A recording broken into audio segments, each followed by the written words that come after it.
Hello everyone. आज की कहानी है दौलत के भूखे औलाद। आज अधिक ठंड होने के कारण ममता जी का बिस्तर पर ही बाथरूम निकल गया था और अपनी बहू कोयल के डर से ममता जी इतनी सर्दियों में गीले बिस्तर पर ही पड़ी रही। फिर ठंड ज्यादा लगने पर किसी तरह हिम्मत करके कहा, कोयल बेटा बिस्तर गीला हो गया है, इसे चेंज कर दो, मुझे ठंड लग रही है। लेकिन कोयल ने सुनते ही उन पर आग बबूला हो गई। सारा बिस्तर गीला कर दिया, अब चुपचाप पड़ी रहा, मुझसे यह सब नहीं होगा। ज्यादा बोला तो ऊपर से और एक बाल्टी पानी डाल दूंगी। इस बात पर कोयल बहुत देर तक बड़बड़ाती रही। 80 वर्ष की उम्र में मदन मोहन जी अपनी पत्नी ममता जी को अपने दोनों बेटों के भरोसे छोड़ दुनिया को अलविदा कर चुके थे। पिता के मौत के बाद छोटा बेटा, जो कि कानपुर में सरकारी नौकरी करता था, वो अपने बड़े भाई को माँ का ख्याल रखना बोल वापस अपने परिवार ले चला गया। बड़ा बेटा विनय अपने पिता के साथ उड़ीसा में ही रहता था। मदन मोहन जी रेलवे में नौकरी करते थे और उड़ीसा में ही पोस्टेड थे। रिटायर होने के बाद मदन मोहन जी कुछ साल तो स्वस्थ रहे, पर धीरे धीरे उन्हें बीमारियों ने घेर लिया और एक दिन वो दुनिया छोड़ चले गए। उनके पीछे ममता जी की भी तबीयत खराब रहने लगी। उनके बड़े बेटे विनय की पत्नी कोयल उनका ख्याल भी अच्छे से रखती भी नहीं थी, जिस कारण ममता जी को कमजोरी आ गई और बीपी कम होने के कारण एक दिन अचानक चक्कर खाकर गिर गए और उनके कमर में चोट आ गई। कमर में चोट आने के कारण ममता जी बेड पर ही पड़ गई और अपने सारे कामों के लिए बहू कोयल पर आश्रित हो गई। कोयल को कतई भी पसंद नहीं था ममता जी का सेवा करना, पर पैसों की मजबूरी के कारण कोयल न चाहकर भी ममता जी की सेवा करती थी, पर वो सेवा ही थी। कभी कभी कोयल ममता जी को गंदे कपड़ों पर ही छोड़ देती थी। ममता जी को उठने में तकलीफ होती थी, इसलिए उन्हें कोयल ने हगीज पहना कर रखी थी, पर कोयल हगीज दिन में एक बार ही बदलती थी और जब ममता जी को साफ करती तो उन्हें बहुत खड़ी खोटी सुनाती। तो ममता जी अपनी बहू से कहती है, तुम्हें इतनी ही तकलीफ है तो मेरे लिए एक आया क्यों नहीं रख देती। इतना सुनते ही कोयल बोले, इतना पैसा नहीं है हमारे पास कि तेरी सेवा के लिए आया रखूं। उनका बेटा विनय अपनी माँ के पेंशन के पैसे अपने पास रख लेता था और उनसे कहता, आप क्या करेंगी, कहीं खो जाएगा या चोरी कर लेगा कोई, आप रहने दीजिए, मैं रख लूंगा। ममता जी अपने पैसों पर हक नहीं जमा सकती थी। जब भी खर्च के लिए मांगती तो कोयल दहाड़ने लगती और हमेशा कहती, क्यों खाती नहीं हो क्या घर में, और सारा खर्च तो बिना ही उठाते हैं और आपको जरूरत भी क्या है, अगर आप थोड़ा दे देंगी तो मर नहीं जाएंगी, अरे आपकी सारी सेवा हम ही तो करते हैं। ममता जी बहू से इस तरह की बातें सुनकर खून का घूंट पीकर रह जाती हैं और फिर कुछ नहीं कर पाती थी। एक दिन उनकी बहू कोयल से चाय मांगने पर जमकर सुनाया, बुढ़िया तेरे बाप के नौकर नहीं लगा रखा है मुझे, जो तू किसी भी समय मालिक की तरह मुझे ऑर्डर चलाएगी। इस जायदाद के कारण चुप हो जिस पर तू सांप बनकर बैठी है, नहीं तो कब का सर की धूल चाट रही होती। ममता जी ने सोचा, एक कप चाय के लिए इतना सुनने से अच्छा तो मैं मर जाती। एक दिन कोयल ने अपने पति के शाम को आते ही कहा, विनय अब बहुत हो गया, अब मुझसे तुम्हारी माँ को संभाला नहीं जाता, अपने आप देखो तुम कि क्या करना है, इनको कहीं ठिकाने लगा दो। ममता जी जो अपने कमरे में लेटे हुए सब सुन रही थी, उनके पैर यह सब सुनकर कांपने लगे। अंदर से विनय की आवाज आई, तुम चाहते क्या हो कोयल, कहाँ भेज दूं इनको, जायदाद है उनके नाम और जब तक यह अपनी मर्जी से हमारे नाम नहीं कर देंगी तब तक इनको झेलना ही पड़ेगा। कोयल विनय की बातें सुनकर नाराज होकर बोली, तो तुम ही झेलो, अब मैं नहीं झेल सकती, मेरा बस चले तो किसी दिन इन्हें जहर दे दूंगी। विनय कोयल को मनाते हुए कहा, अरे बस थोड़ा इंतजार कर लो, मैं बात करूंगा माँ से, एक बार जायदाद अपने नाम हो जाए बस फिर जो चाहे कर लेना। यह सुनते ही ममता जी के होश उड़ गए। जो चाहो कर लेना मतलब अगर यह मुझे जहर देगी तो यह देने देगा, लानत है ऐसे बेटे पर।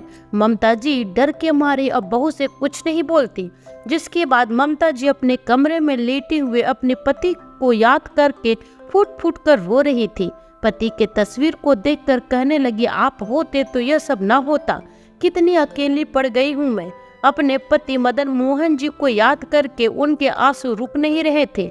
वो सोच रही थी कि मेरे पति ने मेरे बुढ़ापे को सुरक्षित करने के लिए सारी जायदाद मेरे नाम कर दी, पर मुझे तो कोई सुख मिला ही नहीं, उल्टे ही बुढ़ापे में जीवन नरक हो गया है। इसी बीच ममता जी का छोटा बेटा विजय घर आया। अपनी माँ की ऐसी हालत देख हैरान हो गया और अपने भाई से पूछा, माँ के साथ इतना सब कुछ हो गया, फिर भी आपने मुझे बताया क्यों नहीं? तो कोयल बोली, बताकर क्या करती? कौन सा देवर जी आप यहाँ आकर अपनी माँ की सेवा करते? आखिर हमारे जिम में ही तो है माँ का जीवन। माँ जी के नाम के 2 बेटे हैं, सारा सेवा तो हम ही करते हैं देवर जी। तभी विजय ने कहा, दिख रहा आपका सेवा भी कि माँ अभी तक बेड पर ही है। माँ को गिरे हुए पूरे 1 साल हो गया, लेकिन अभी तक कोई सुधार नहीं है। किसी अच्छे हॉस्पिटल में दिखाती तो कम से कम माँ उठकर बैठ तो पाती।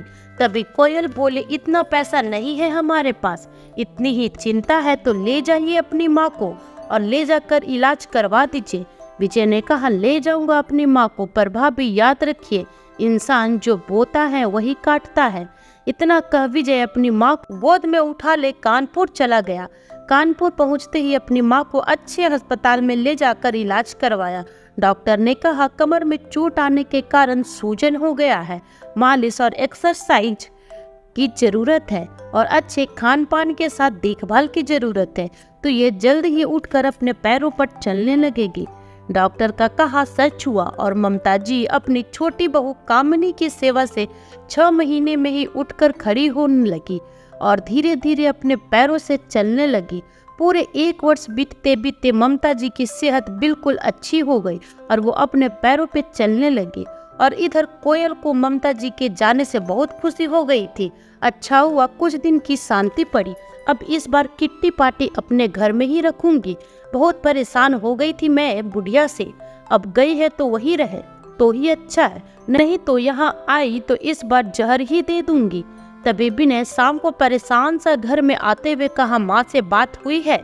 माँ कब तक आ रही है? मैं भला क्यों पूछूं, मेरी भला से नहीं आए तो अच्छा है, वही मर जाए तो सही।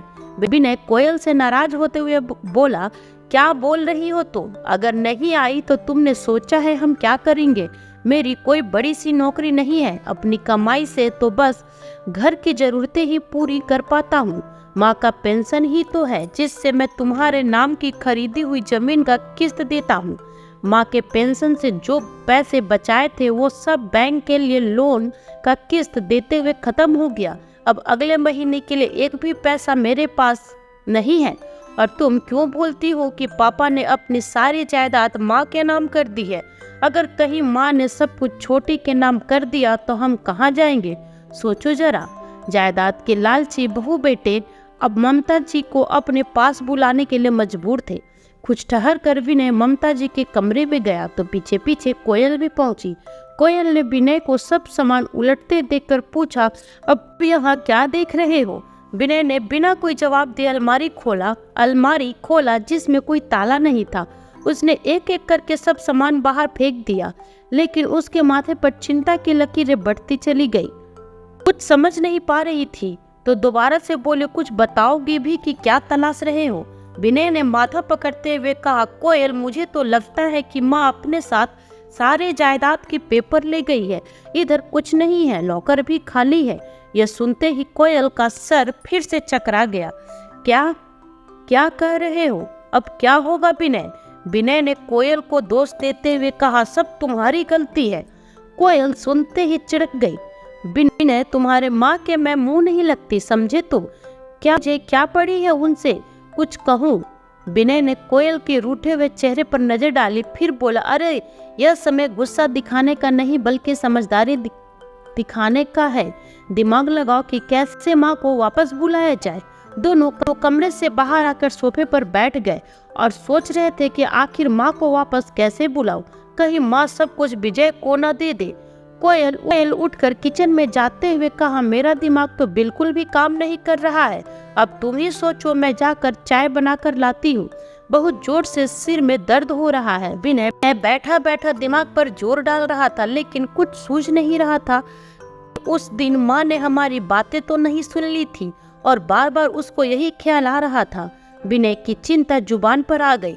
कोयल, अगर माँ नहीं आए और उन्होंने यह सब विजय को दे दिया तो हम सड़क पर आ जाएंगे।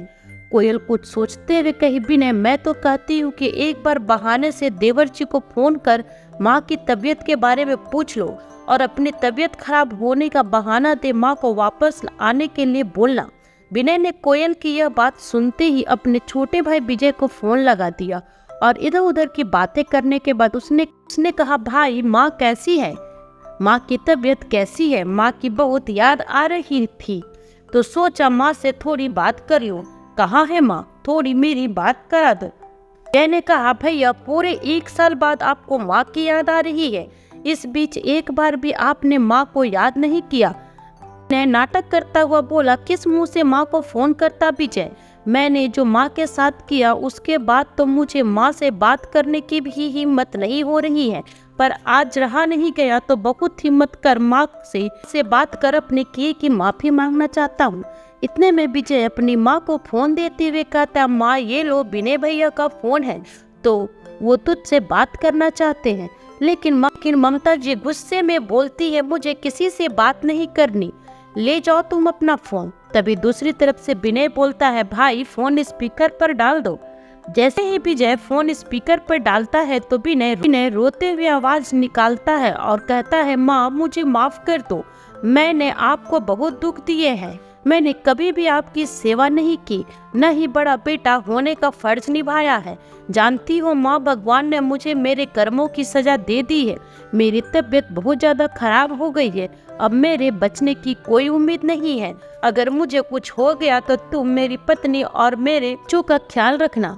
माँ, मेरी अंतिम इच्छा है कि आखिरी बार तुम्हें अपने आँखों से देख लूं और तेरे पैर पकड़कर माफी मांग लूं। माँ, बस एक बार वापस आ जाओ। माँ कुछ बोलती क्यों नहीं, कह विनय रोने का नाटक करने लगता है। तभी ममता जी कहती है, अच्छा ठीक है, आ रही हूँ, और फोन काट देती है। माँ की आने की खबर सुन कोयल और विनय खुश हो जाते हैं और विनय कोयल से कहता है, देखो, इस बार माँ से अपनी बीमारी के नाम पर उनकी सारी जायदाद तुम्हारे नाम करवा लूंगा और माँ को अपने पास रख लूंगा ताकि उनकी पेंशन हमें मिलती रहे। उधर कानपुर में विजय अपनी माँ से कहता है, माँ, क्या आप सच में जाएंगी भैया के पास? ममता जी ने कहा, जैसा कहती हूँ तुम वैसा करो बस। अचानक दरवाजे पर 4 लोग आ खड़े हुए।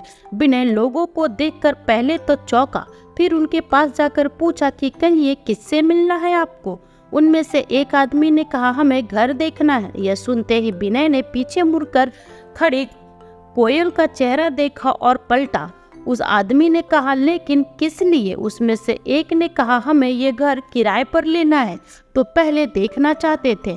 विनय ने झट से कहा, नहीं नहीं, हमें तो कोई किराए पर नहीं देना, आप गलत जगह पर आ गए हैं। उस आदमी ने फोन मिलाकर कहा, सर, यह तो कह रहे हैं कि किराए पर देना ही नहीं है। फोन काट कर वह व्यक्ति विनय का चेहरा देखकर मुस्कुरा कर बोला, इस मकान के मालिक आ रहे हैं। विनय को फिर से झटका लगा। मालिक? कौन मालिक? इसके मालिक तो ममता देवी है। लेकिन विनय की बात का उस आदमी ने कोई जवाब नहीं दिया और वह लोग वही खड़े रहे।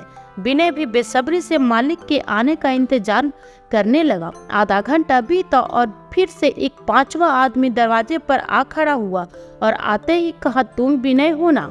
विनय पहले तो चौंका, फिर बोला, हाँ जी, मैं ही विनय हूँ। उस आदमी ने कहा, यह देखो, मैं यह घर तुम्हारी माँ ममता देवी जी से खरीदा है, और क्या सबूत चाहिए तुम्हें? विनय और कोयल ने इस व्यक्ति के हाथ से पेपर लेकर जल्दी से देखे और फटी आंखों से एक दूसरे को देखने लगे। दोनों के मुंह में जबान ही नहीं रही थी। मालिक के व्यक्ति के फोन करते ही आधे घंटे में बुलडोजर आ चुका था, जिसे बस निर्देश मिलने की देरी थी और पूरा घर तहस नहस होने वाला था और सभी लोग आपस में बातें बना रहे थे। कोयल ने आसपास देखकर कहा, देखो जरा, तुम्हारी माँ के कारण कैसे दिन देखने पड़ रहे हैं। आज सरेआम घर का तमाशा बन चुका है। उस बुढ़ी की तो मैं जान ले लूंगी। कि तभी अपने गाल पर पड़े चाटा की आवाज से कोयल जमीन पर आ गिरी। ममता जी गुस्से में बोली, अब शर्म आ रही है ना? अरे, यह आवाज तो माँ की है। यह सोचते हुए कोयल ने नजर ऊपर करके देखा तो उसके पैरों तले जमीन सरक गई। पीछे देखते ही उसकी आंखें हैरत से फटी रह गई। विनय ने चौंक कर कहा, माँ आप? पीछे से बोलने वाली कोई और नहीं बल्कि ममता जी ही थी। घर का तमाशा बन रहा था तो अब शर्म आ रही है। तब शर्म नहीं आई थी जब तुम्हारी बीबी तुम्हारे ही माँ को जहर देकर मारने की बात कर रही थी और तुमने कहा था कि जायदाद के नाम हो जाने के बाद जो चाहे मर्जी करना, उसको कहने से रोका नहीं था। विनय का ख्याल ठीक निकला था। ममता जी ने उस दिन सारी बातें सुन ली थी और अब सरेआम ममता जी की बातें सुनते ही वह नजरें झुकाकर खड़ा हो गया। क्यों बेटा, शर्म क्यों आ रही है? क्या इसलिए शर्म आ रही है कि अब मैं तुम्हारी करतूत की पोल पूरी दुनिया के सामने खोल रही हूँ और यह सब देख रहे हैं? विनय की दशा देखने लायक थी। कोयल विनय से खड़ी हो तिलमिलाते हुए बोली, रोको अपनी माँ को, वरना कुछ भी इल्जाम लगाकर इन्हें फंसाने में देर नहीं लगेगी मुझे। ममता जी मुस्कुराकर बोली, मैं भी देखना चाहती हूँ कि तुम लोग क्या कर सकते हो। तभी कोयल ने गुस्से में पुलिस को फोन लगा दिया। सर, मेरी सासू माँ जी हमें जबरदस्ती घर से निकलवाने पड़ रही है। हम कहाँ जाएंगे सर, जबकि गलती हमारी नहीं है। इन्होंने तो बेटी जैसी बहू पर दहेज के नाम से अत्याचार किए हैं। कभी मेरा हाथ जला देती है तो कभी मुझे डंडे से पीटती है। कोयल को जरा भी शर्म नहीं आई अपने माँ समान सास के बारे में ऐसा झूठ बोलते हुए। इंस्पेक्टर कोयल की बात सुनकर हक्का बक्का था। यह कह रहा था कि आप चिंता मत कीजिए, हम आते हैं। कोयल को लगा अब पुलिस आकर ममता जी को आड़े हाथों लेकर पुलिस स्टेशन लेके जाएगी। उसने जोर से चिल्लाकर कहा, खबरदार, जो बुलडोजर चलाया तो पुलिस आ रही है, अभी फैसला हो जाएगा। ममता जी कोयल की तरफ मुस्कुराकर देख रही थी। जैसे ही पुलिस स्टेशन से 4 पुलिस वाले आए तो कोयल सामने जा खड़ी हुई और सर, मैंने ही आपको फोन किया था। यही है मेरी सासू माँ जी। अब तक तो इनके साथ रहने में भी डर लगता है, इसी कारण ये हमें निकालने पर तुली है और घर किसी को बेच दिया है। पीछे खड़ी हुई ममता जी हल्की हल्की मुस्कुरा रही थी और यह देखकर विनय हैरान था। ममता जी का मुस्कुराना उसे कुछ समझ में नहीं आ रहा था। उधर कोयल ममता जी के खिलाफ पुलिस के सामने पुल तैयार करने में लगी थी, जिसे ममता जी को गंभीर आरोप में पुलिस साथ ले जाए। इंस्पेक्टर ने उसकी बात काट दी, मैडम, लेकिन यह तो पेपर सही है। अब मकान ममता जी का है और इसमें हम कुछ नहीं कर सकते क्योंकि यह तो उनकी मर्जी है। कोयल गिड़गिड़ाने लगी, पर प्लीज हमारा साथ दीजिए, हमारे सर से छत मत छीनिए, इनको ही गिरफ्तार कर लीजिए, यही सारे फसाद की जड़ है। तभी इंस्पेक्टर ममता जी की ओर देख कर मुस्कुराया। ममता जी अपने बेटे बहू से बोली, जरा मेरी 8 साल की पोती को तो बुलाना। उनकी पोती सिमरन सबके सामने आई तो ममता जी ने कहा, बेटा, उस दिन जब तुम्हारे पापा शाम को घर आए थे तो मम्मी पापा में लड़ाई हुई थी, तुम्हें याद है? तुम्हारे कारण ही तो तुम्हारे मम्मी पापा लड़ रहे थे। नहीं दादी, मम्मी पापा की लड़ाई तो आपको लेकर हो रही थी। मम्मी कह रही थी पापा से कि वो आपसे बहुत परेशान हो गई है, उनका मन तो करता है कि आपको जहर दे दे, पर पापा ने कहा कि जब तक सारी जायदाद वो अपने नाम ना करा ले तो कुछ नहीं करना।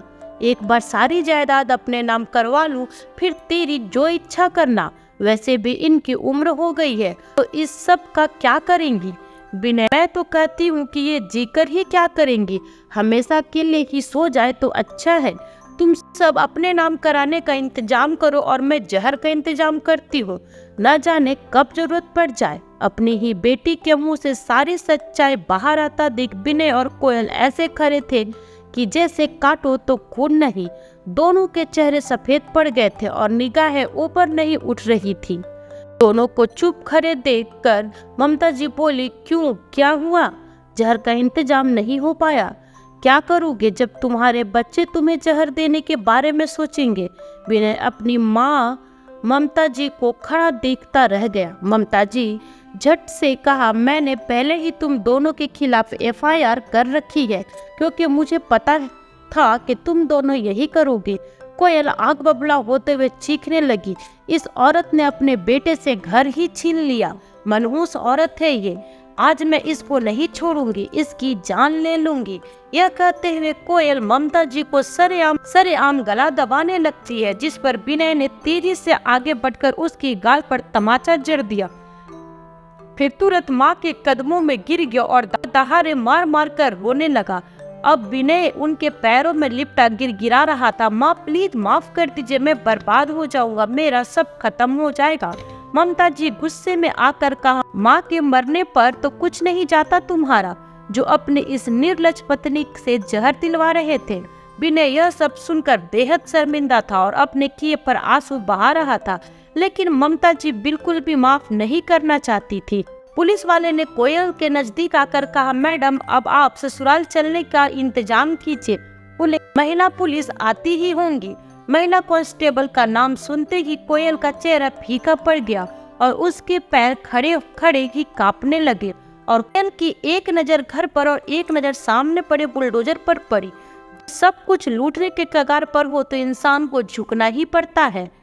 इसी तरह कोयल ने ममता जी के पांव पकड़ने में देरी नहीं लगाई और कोयल अपना सर ममता जी के कदमों में रख दिया। माँ जी, मैंने आपके साथ बहुत गलत व्यवहार किया, भी सम्मान नहीं किया, माफ करने लायक तो नहीं हूँ, लेकिन हो सके तो मुझे माफ कर देना। ममता जी ने यह देखकर तुरंत अपना पाँव दूसरी तरफ खींच लिया और कोयल हाथ जोड़कर खड़ी हुई और रोती हुई कहने लगी, माँ जी शर्मिंदा तो मैं अपनी करनी पर हूँ, जिसका परिणाम मुझे आज मिल रहा है। इतनी अच्छी माँ समान सास को मैंने हमेशा अपमानित किया। आपने मुझे बेटी कहा और मैंने हमेशा आप पर इल्जाम ही लगाए।